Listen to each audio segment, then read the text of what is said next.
Dear friends, brothers and sisters in Christ all over the world, I'm happy to invite you to the series of reflections, discussions if you like, or thinking together on the meaning and scope of Jesus' teaching. The overall title of the series is What Jesus Meant.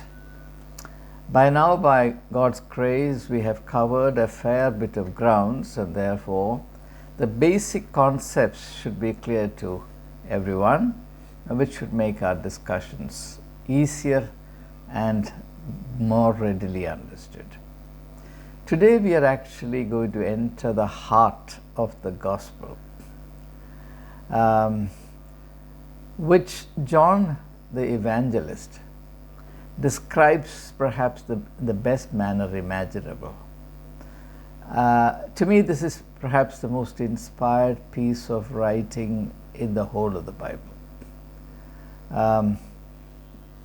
Writing about the significance of Jesus' life upon this earth, John, in his Gospel, in the first chapter, verse 14, says,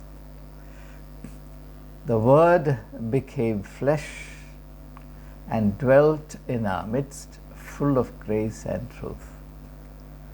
You can't put it any better than that. I challenge you to do this.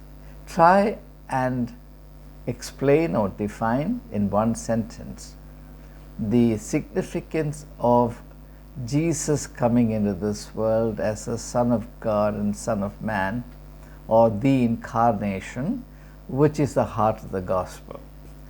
Now, we are used to this text, we know its words by heart, but as in most other instances, it's doubtful if we have really engaged with its true meaning.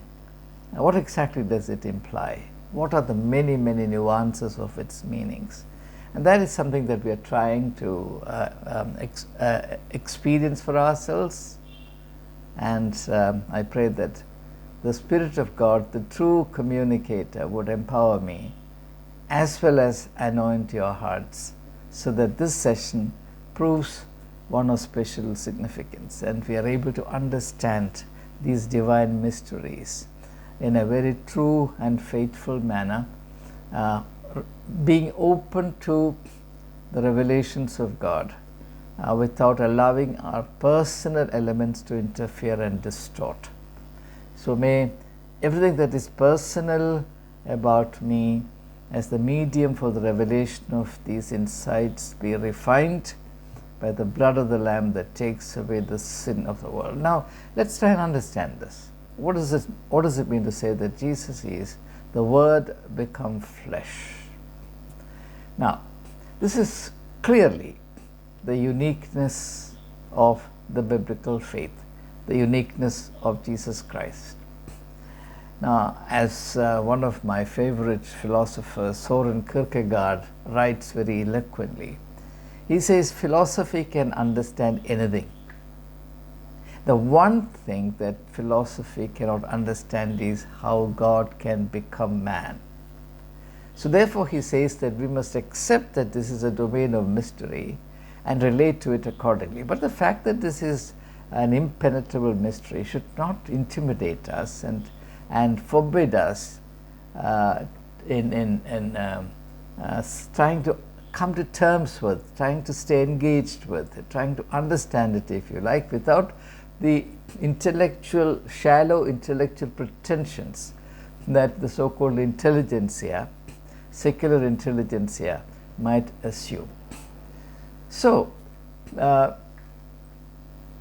the difficulty in understanding the true meaning or the meaning of the Incarnation, which John says is the Word become flesh. Now, we don't experience any difficulty for a good reason. That reason is we never think about these things. So they have become ingredients in our creed. We repeat the creed mechanically and we never engage with the meaning. We never ask, what does this mean? We just go on repeating like parrots.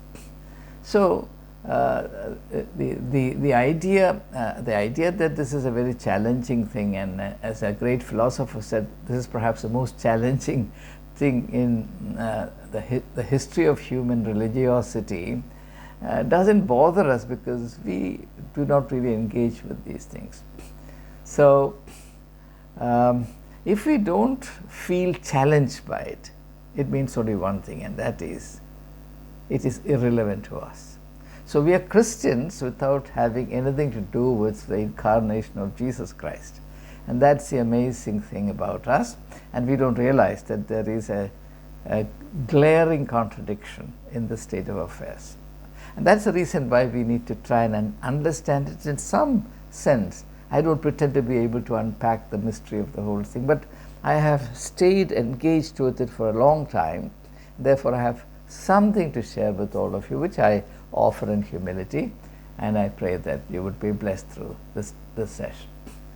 Now, I'm reminded of a reading in a book by a German philosopher. His name is Ludwig Feuerbach, and he's written a landmark book which is extremely controversial, a book that influenced Karl Marx actually, and his associate Engels, a book that was much discussed in the 20th century.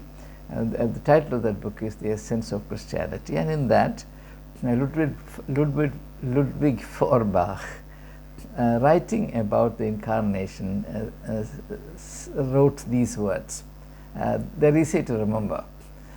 He writes that the Incarnation is a teardrop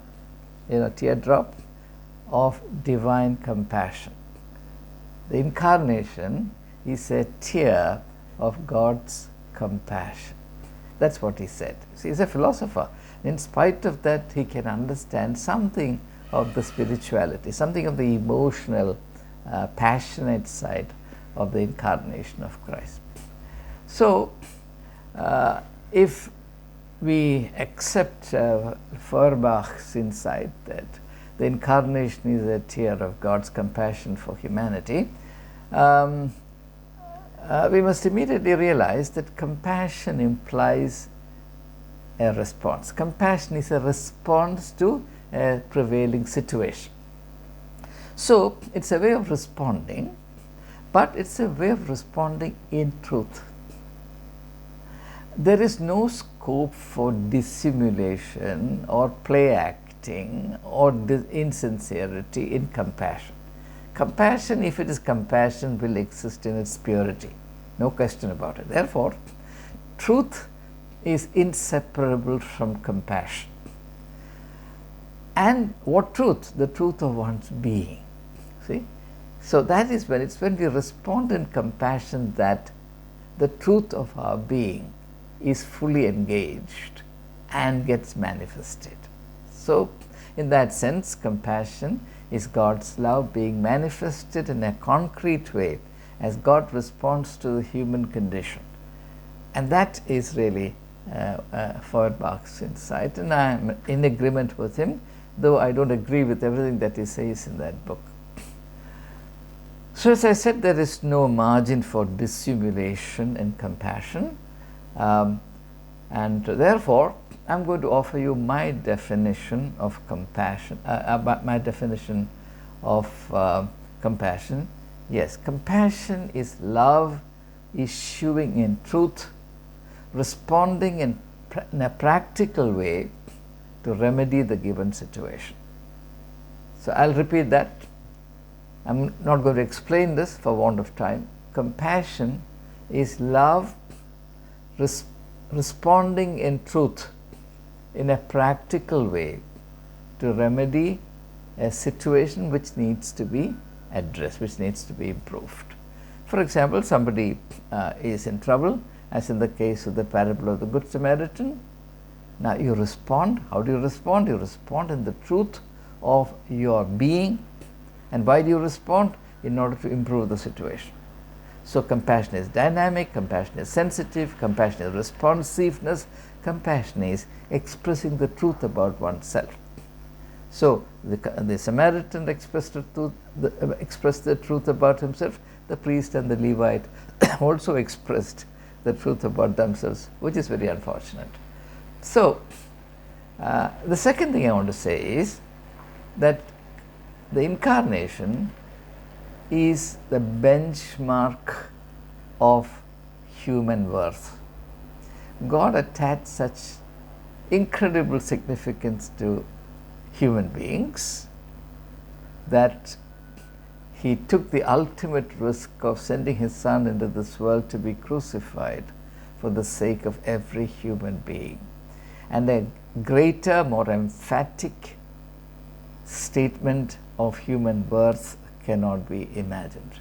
Imagine you being worthy enough in the eye of God that He decides to send His Son as your Redeemer and as a ransom for your sins, or my sins.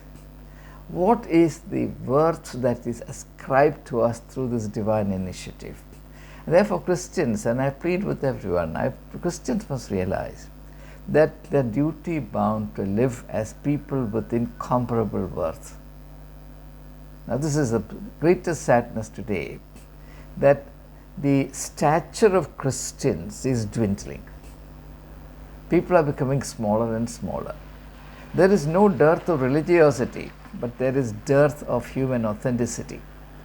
And this is because we have either not understood or willfully rejected the true meaning and scope of the Incarnation of Jesus Christ. So, the second point, I'm not going to be very elaborate in explaining this. The Incarnation of Jesus Christ must be remembered, valued, and cherished as the benchmark of human worth. The third thing I want to share with you is that Jesus, of course, is the most obvious thing. Jesus is the incarnation of God's love. And I've already done about 3 videos, 3 sessions on this theme. Jesus as the incarnation of God's love for the whole world. Now, the thing to remember is this. God's love is incarnated in flesh and blood, in the form of a human being. And that human being walked this earth for 33 years. He undertook and accomplished his public ministry in a span of 3 years. He is not on the earth anymore in flesh and blood. He is here with us in spirit, yes, but Jesus as the person in flesh and blood is no longer with us. But, and this is the thing to remember, but the essence of the Incarnation, which is the manifestation of God's love for the whole world, that remains forever, ever.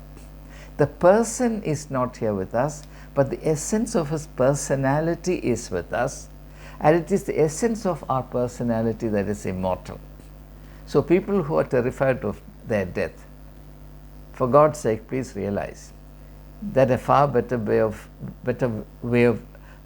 sort of remaining in fear and trembling about your death, a more sensible thing to do is to increase your personal worth and to increase the depth and scope, the height and the depth of your personality, because it's personality, the essence of your personality alone that survives. So, Jesus as the incarnation of love is with us as love incarnate, not as the flesh and blood, the person of Jesus. And the power of that love is still operative in this world, and we are meant to be the embodiments of that love. And from then I go to the next connecting point, and that is the love that was manifested in Jesus Christ is the light of humanity. Now, in the 5th verse, the 9th chapter of John's Gospel, we read Jesus' words. He says, I, while I am on the earth, I am the light of the world. Okay? Now, what is the sense in which the symbol of light is used? Now, if you go back to the book of Genesis and look at the account of creation, the very first thing God creates is light. Now, that light is created in the absence of light. I don't have to argue this, right? If something is already there, it doesn't have to be created. So the idea of light is very clear. It is indicated there. The idea of light is responding to a situation in terms of what it lacks so as to remedy the lacuna. That's the idea of being the light of the world. So Jesus is God's response to the world in terms of what it lacks so as to remedy that deficiency. In that sense is Jesus the light of the world, and it's precisely in that sense that we, the believers, are required to be the light of the world. This is not understood, unfortunately. Everybody again parrots this, but nobody bothers to understand. So if we are the light of the world, which is what we are, if we are disciples of Jesus Christ, we are duty bound to respond to the situations in which we are, whatever those situations be, in a manner that remedies its deficiency. What most people do is to relate to a situation in order to take the best out of it, or to merely subsist on it like parasites, which is completely opposite to the Christian vocation, the Christian calling.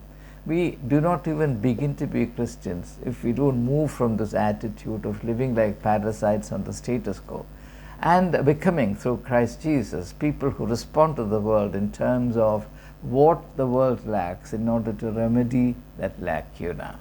I hope that's clear enough.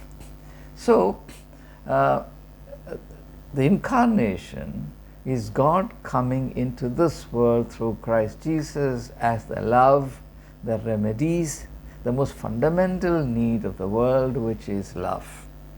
The greatest epidemic of the world is not COVID or not Black Death or whatever. It's lovelessness, human incapacity to love. Every other problem, I believe, arises out of this.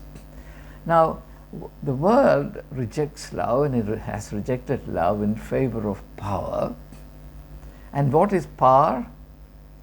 And I plead with you to take what I'm going to say very seriously, because this is the result of a lifetime of sadhana, of prayerful, reflective dedication to understanding some of these basic spiritual truths. How shall we understand power?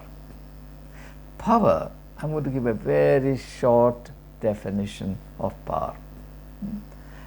This is how I understand power.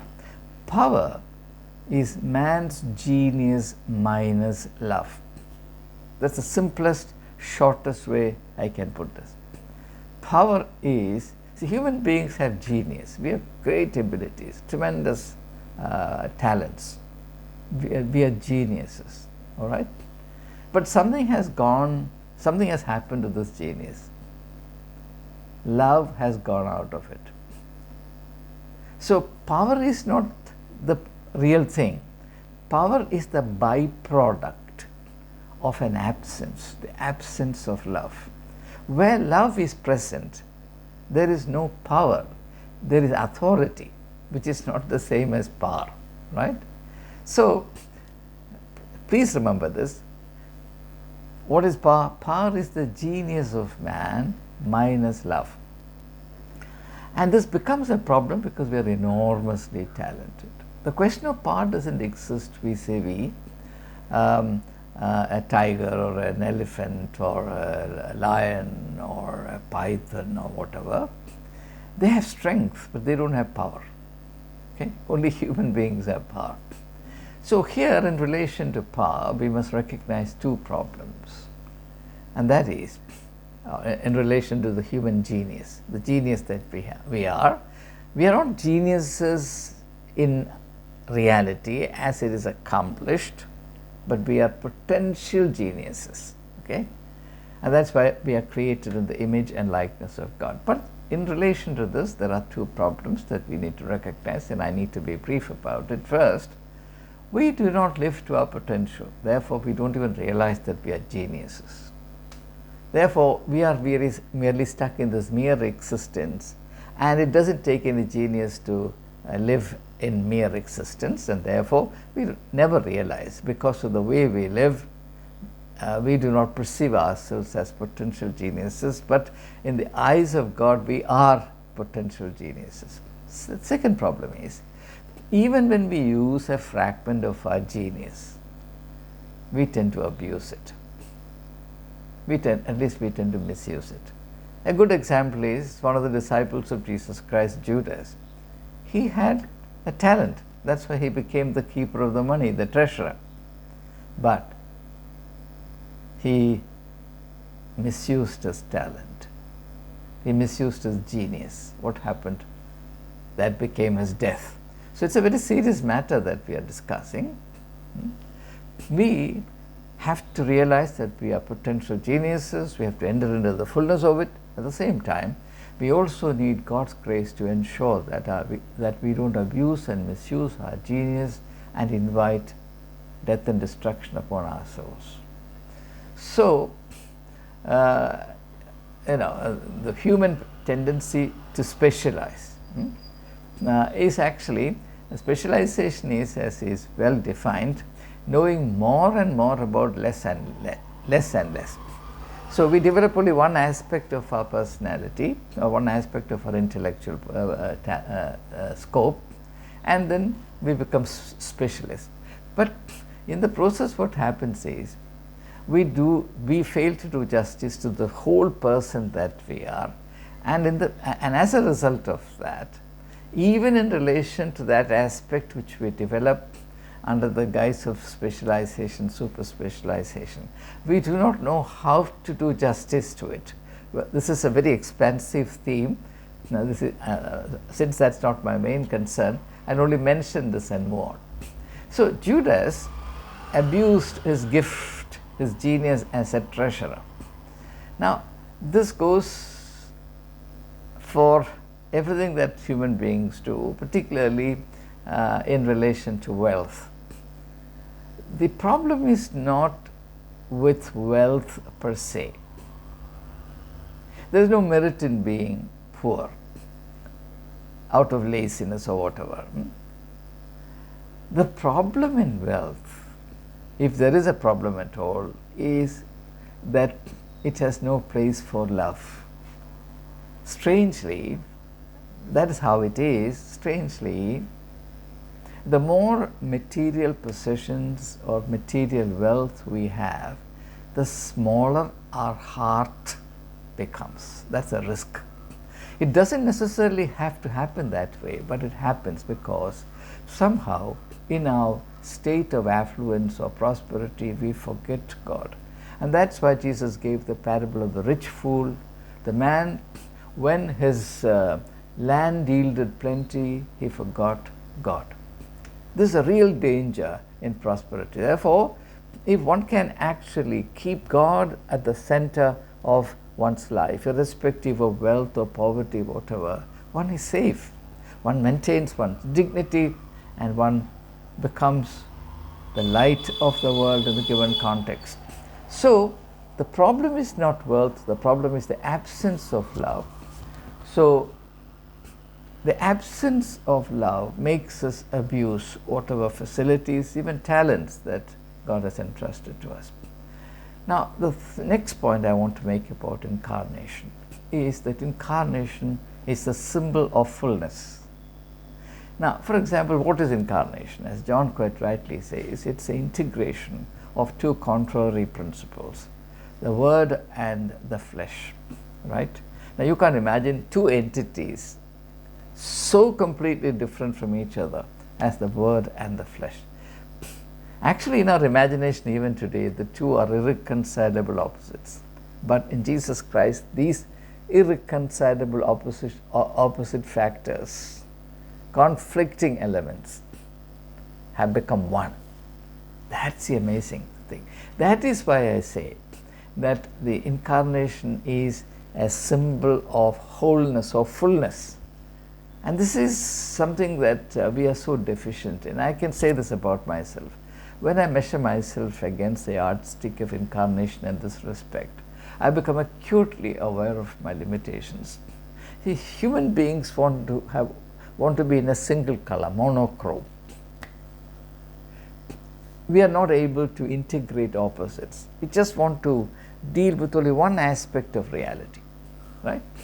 So, now when I say that the word and the flesh are irreconcilable opposites, they were not meant to be in the plan of God, but they became opposites, incompatible elements after the fall of man, when everything fell apart. So today we look at reality through the eyes of fallenness, and therefore the two necessary components of reality that should have been one, that should have coexisted harmoniously, seem to be in our eyes irreconcilable opposites. So that opposition is not intrinsic to these elements. That opposition is the color that we lend to them when we look at all of them through the eyes of alienation. Our eyes are eyes of alienation. This is something that we have to remember all the time, because when we look at people, look at situations through the eyes that we have under our eyes, our eyesight is redeemed, our eyes are opened by Jesus Christ, the love, God's love for the world, we are apt to see everything in the wrong light. We have a colored vision. Either we have a tubular vision or we have a colored vision. So we cannot see truth as it is. Okay, so we can only sort of perceive the appearances, and what determines these appearances? Not the thing out there, but our limitations within. Our eyes are colored in that manner.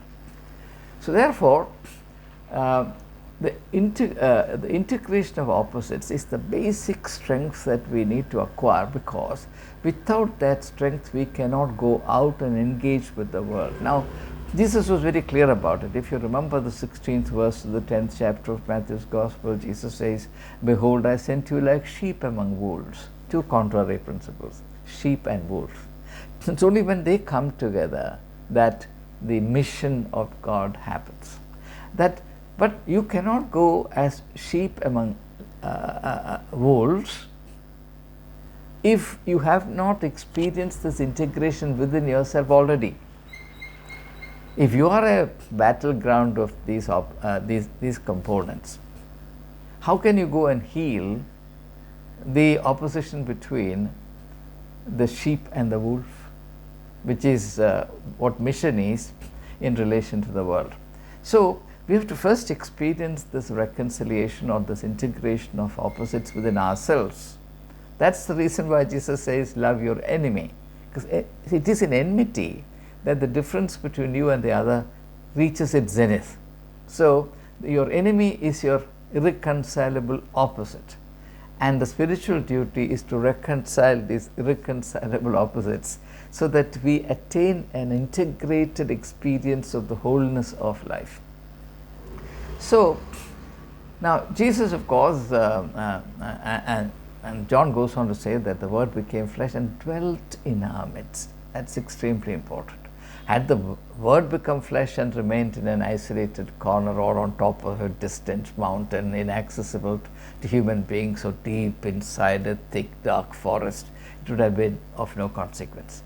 The real excitement is that the Word become flesh, dwelt in our midst. How? Full of grace and truth. See how each word is so pregnant with meaning. That is what makes the reading of the Bible so exciting, so rich and rewarding.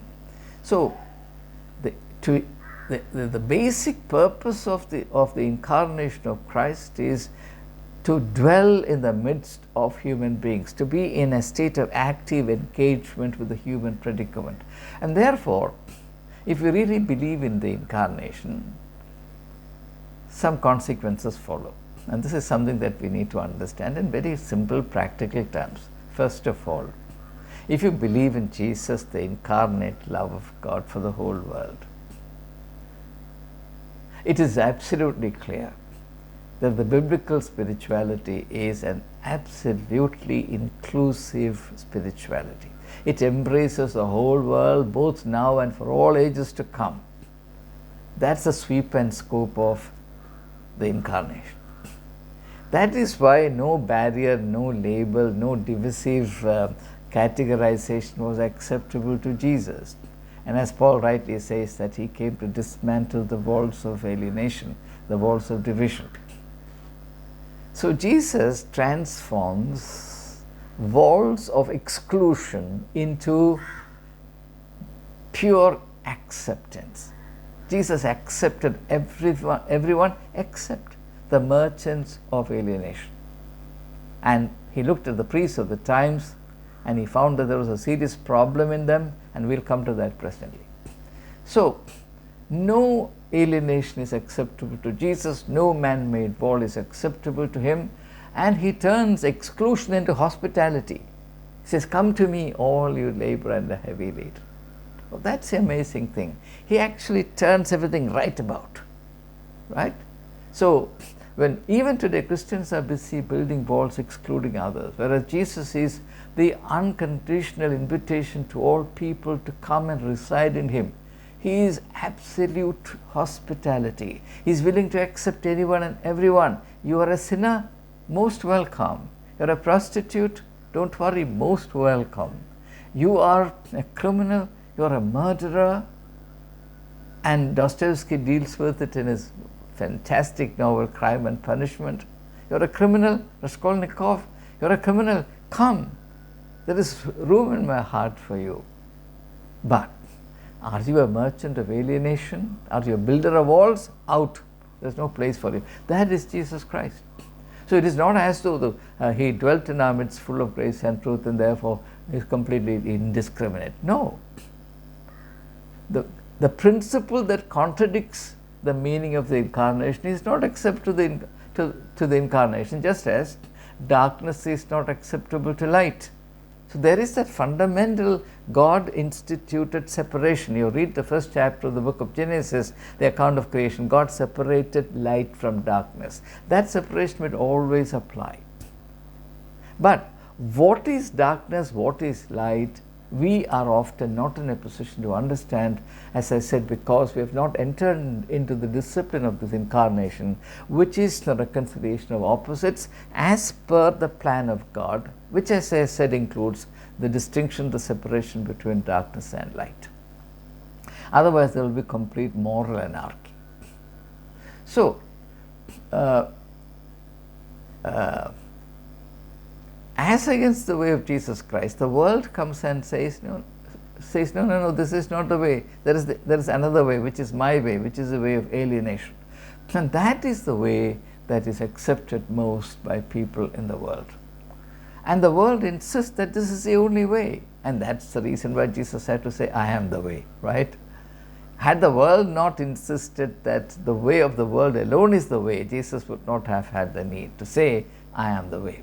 And therefore, there is this perennial conflict between the way of Jesus Christ and the way of the world. And that's why Paul again quite rightly says that the way of Jesus Christ, the way of the cross, is foolishness to the Greeks. In that context, he identifies Greeks as the symbol of the wisest people in the world. So even Greeks are foolish when it comes to the cross of Jesus Christ, because it actually denotes an orientation completely different from the orientation of the world. So, now we proceed further to the next insight into the meaning of the Incarnation.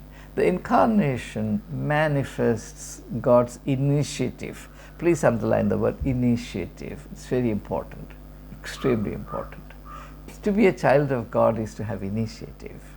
And that's what, unfortunately, I find conspicuously absent in the Christian community today. There was a time when the Christian community was distinguished for its capacity for initiatives. But today, we are merely subsisting.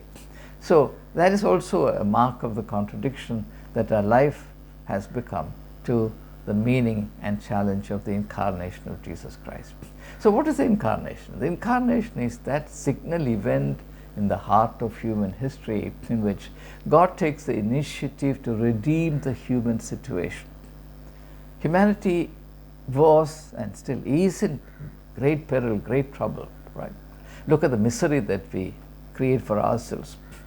I mean, I'm discussing this with you under the shadow of the Ukraine-Russia war, which is a wound that I carry within myself. You know, in the small hours of the night, I think of the unspeakable misery of the people who are caught in this crossfire. For no fault of theirs, it's not their making. It is inflicted on them. Millions and millions of people are suffering. And this is what human beings achieve for themselves. So God takes the initiative to change the situation and to reorient humanity from power to love. And therefore, the initiative that God has taken is the initiative to reorient human nature from the love of power to the power of love. And that's why the Bible says that we love God because He loved us first. Now this is very important. God took the initiative in enabling human beings to love. But for love, we would not have loved. We cannot love and we cannot endure in love. This is the absolute given. And therefore, the Christian calling is to incarnate, to manifest this initiative in kindling love wherever they are. If Christians don't undertake this, they are not Christians. We don't begin to be Christians if we don't take the initiative in love and initiative of love. And when we take this initiative of love, we become relevant. Rest assured. Is there love in your heart? You will become relevant to the human situation in some form or the other. It may not be precisely in the form which is most apparent. It may be in some subtle form, but you will stay relevant to the last breath of your life in this world. But to be relevant, there is a requirement. One doesn't just become relevant and stay relevant forever for nothing. There's a requirement. And the requirement is to shift from the present condition of mere existence to engaging radically with our context. And to engage in that manner, we have to grow. There is no question about it. If we stay shrunken and shriveled, if we are hollow inside, how can we engage with the world outside? So we have to grow in the Spirit. Spirit is the inner resource, the inner power, which gives us the confidence and which impels us to be engaged with the world. And that is how we become the salt of the earth and the light of the world. So the way of the world, of course, is exactly the opposite.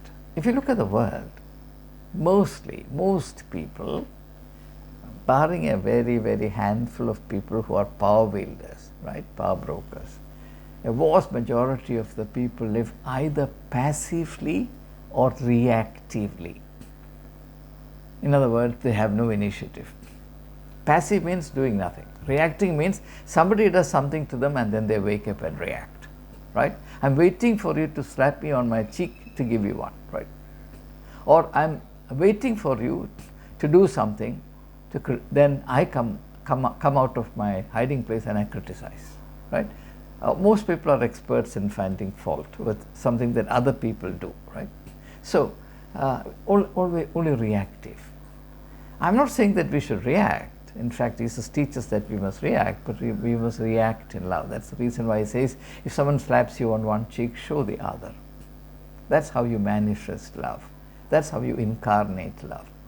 So either we are living in a reactive mode, where we do nothing on our own, but we wait for others to do something, then we react. Or we are living in the escapist mode, and we say, oh, this world is full of evil and darkness, I have nothing to do with this world, and therefore whatever happens is their business, I have nothing to do with this world, and therefore I merely sleepwalk through life. And this is not Christian at all by any stretch of imagination. So the incarnation comes to us also as a challenge for us to grow, so that we are able to respond to the given situation in a manner that incarnates God's love, God's justice, God's compassion in the given context. So the mark, therefore, of our Christian growth our growth in Christ Jesus is that we are not intimidated by circumstances and situations that are different from what we are used to. So we are able and willing to come out of your comfort zones, to use a cliche, and to engage with situations with which we are unfamiliar, situations that seem to be contrary to our personal orientations, situations that we dislike, for example. Even in such context, to be able to have the initiative to make a difference in the name of God, I believe that's a sign of the robustness, the strength of our Christian life. So when we look at Jesus Christ, the incarnate love of God, we find something remarkable, and you can't miss it. Jesus sets the agenda. Jesus is never reactive. Jesus refuses to react, actually, because he is all the time setting the agenda. What happens? The religious establishment is reacting to Jesus. Look at the beautiful difference. Here we are Christians, we are simply reacting to the world. All the time I find my Christian community just sitting and waiting for the world to do something. The world pokes them and then they wake up and cry. Now this is pathetic. This is farthest from being Christians in a Christian community. And as a result, Christians in India have embraced this false sense of victimhood. And we believe that we are persecuted, we are bashed up, we are pushed this way and that. That's not the case. This happens, if at all it happens, it's because we have not developed ourselves. We have become purely reactive. And therefore, those who are reactive will always be kicked about. And that's Jesus' insight when he says that if the salt loses its saltiness, it will be thrown out and men will trample it under their foot. So we will be kicked about. If we are salt without its saltiness, we will be ill-treated by others. We will not be respected and valued by others. What is not respected and valued, what is not cherished, will be thrown out and it will be trampled underfoot. That's the profound realism that Jesus expects us to cultivate. So, the beautiful thing about Jesus Christ is, though he was socially, economically, politically insignificant, he sets the agenda. And he sets the agenda not only for the 3 years that he was in public life, he set the agenda for humanity for all ages to come. That is the perfection of the initiative that we find in Jesus Christ. Now compare ourselves to this. It's pathetic. So it's high time to understand that if we are Christians, we are here to set the agenda and not merely to go on reacting to what other people do. So he dealt with every situation. Now even when other people thought they had the initiative, Jesus assumes the initiative. Let me give you an illustration so that this idea, this very important pattern becomes clear. In the parable of the Good Samaritan, you find that in the 10th chapter of Luke's Gospel, verse 25 onwards, an expert in Jewish law stands up to expose Jesus Christ and ridicule him, right? So he takes the initiative. What happens? How does that story end? The initiative shifts completely to Jesus Christ. So through the parable, Jesus, in a very creative, genial, gentle manner, without any show of superiority, without any intention to belittle the man, to ridicule him, expose him, or make him look awkward, Jesus assumes the responsibility because the initiative belongs to him. He sets the agenda. Therefore, when I relate to Jesus Christ, I take it for granted that Jesus will assume the initiative, and I'm here to be a co-worker with him. And this is not just theory, these are not words. These are things that are as concrete as anything you can reach out and touch around you, provided you come to that mode of existence. So accept one thing forever. Jesus has the initiative. I would say Jesus is the initiative. He is the initiative, right? So look at any episode in the Gospels, you will find that the initiative rests with him. So, and in contrast, consider the high priest. The high priest is always reactive. The only time he takes the initiative is the initiative to kill Jesus, but that is reaction. It is not initiative. It is pure reaction. It's reaction in fear. Therefore, at the point when the high priest decides to eliminate Jesus Christ, he is at the lowest level of his existence as a human being. That's it. That's the irony of it. So, now finally, the incarnation of Jesus Christ denotes a radical shift in the understanding of worship. This is a very, very important thing, and I wish I succeed in communicating its gravity to those who view this video. We can't go on worshipping the way God was worshipped prior to the incarnation of Jesus Christ. Therefore, the Old Testament mode of worship, the Jewish mode of worship, is superseded by the incarnation. This is something that Christians must understand. They haven't understood, and therefore, for all practical purposes, we are not Christians. We are Jews under the disguise of Christianity. Everything about us is Jewish, including the Sabbath. Of course, Jews observe the Sabbath on another day, not on Sunday. We know that, right? The idea of priesthood, the way we should worship, the various taboos, the do's and don'ts, religious rules, religious rituals, religious traditions. Everything is Jewish. We've not begun to become Christian. Now, this is something that the incarnation of Jesus Christ challenges us to think about and understand. As I said at the outset, it doesn't bother us because we don't think about the incarnation, or the incarnation is a few words for us and it means nothing else, right? So, now the worship that was happening prior to the incarnation of Jesus Christ was, please underline these words, was the worship of alienation, or rather the worship in alienation. It was a worship of God but in alienation. And therefore, the most salient feature of this liturgy, or this mode of worship, is the worship of feeling that is completely alienated from God, and therefore God has to be related to in fear. As in the Jerusalem temple, ordinary people could not approach the holiest of the holies. Even the high priest could not, because if the high priest went into the holiest of the holies, and if there is a trace of sin in him, he'll drop down dead. It was fear, fear, fear all the way. It was a ladder of fear. The worship, the mode of worship of Judaism was nothing but a ladder of fear. And all the various aspects of the worship, the liturgies, the practices, were all driven by fear. Sacrifice, for example. Why do you sacrifice? You want to keep God appeased. Why? You fear God. Why do you pray? Why do you give alms? Why do you fast? All to keep the God well-humored, otherwise you'll get into trouble. It's fear, fear, fear all the way. And Jesus comes to abolish that fear, and he says, do not fear. Do not fear. You don't have to fear God, you have to love God. You can't love and fear God at the same time. So this idea that we should love God with all our heart, with all our soul, with all our mind, with all our strength, is the idea of abolishing alienation altogether. You cannot keep love and alienation at the same time in the same bracket. So if the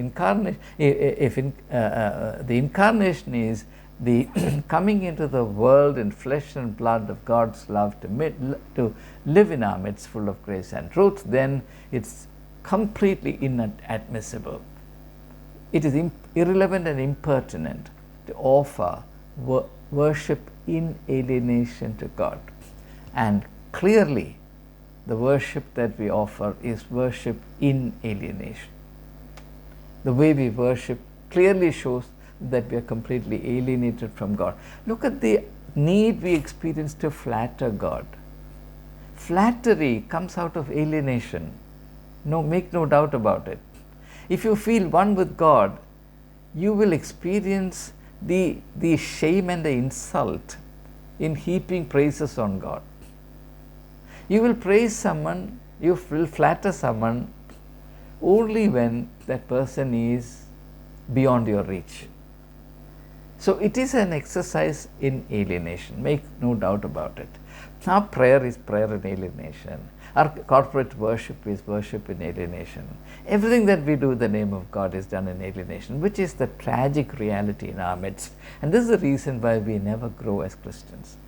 We are just languishing in the same shallow religiosity, and churches have become a place where people just stagnate in the same thing, whereas The church as the body of Jesus Christ must be a place of growth where people grow in stature, people grow in understanding, people grow in the quality of their interpersonal relationships, and people also grow in the self-confidence or God confidence that they have to go out and engage with the world in the light of the dynamics of the incarnation that we are trying to understand. So, the sad reality is that even in our worship we insult God, the incarnate God. And a clear illustration of that is now raging in Kerala. The street fight between two factions in one particular segment of the Roman Catholic Church, the Syro-Malabar Rite of the Catholic Church. And what is the fight? That church is now split right in the middle. Two factions are warring in the seat, on the streets. Even on Sundays when they come to worship, the state police have to come and stand there to ensure that there is no bloodshed. What are they fighting about? They are fighting about how the priest as the celebrant should stand when the Holy Communion, or what they call the Mass, is celebrated. Now that is illustration enough that the worship that we offer is nothing but the worship in alienation. The body of Jesus Christ is insulted in the name of worship by a church. In fact, every church, because I don't think churches understand the meaning of the Lord's Supper. So whether or not we fight in the open, in the way we celebrate this, which is a complete contradiction of what Jesus did, and I'll deal with it in a separate session. It is a mockery of the idea of the incarnation. So, the time has come for us to realize that we need to understand the meaning of the incarnation, and since that is the heart of our faith, also to redesign, remodel, reshape, reformat our church life so that it comes into harmony with the meaning and the essence of the incarnation, which, as I said, is immortal. It still abides with us. Christians may reject it. Christians may go on worshipping as though such a thing never happened. But that doesn't mean that it doesn't exist. It remains there. It is immortal. And as long as humanity survives on the earth, the meaning, the essence of the incarnation will remain. Let me conclude the session by quoting a few words from Martin Luther, the great Reformation leader of Germany. This is what he said about the incarnation, and I just read. He who can truly conceive the incarnation of God in his heart should, for the sake of the flesh and blood, which sits at the right hand of God, he's referring to Jesus Christ, the flesh and blood that sits on the right hand of God, that's Jesus Christ. So he who can truly conceive the incarnation of God in heart, for the sake of the flesh and blood which sits at the right hand of God, bear love to all flesh and blood here upon the earth, and never more be able to be angry with anyone. So there is no scope for anger if you believe in incarnation. The gentle manhood of Christ our God should at a glance fill all hearts with joy. So if the incarnation is real in our life, at the sight of a Christian, all hearts, Christian and non-Christian, will be gladdened. It will be filled with joy, so that never more could an angry, unfriendly thought come therein.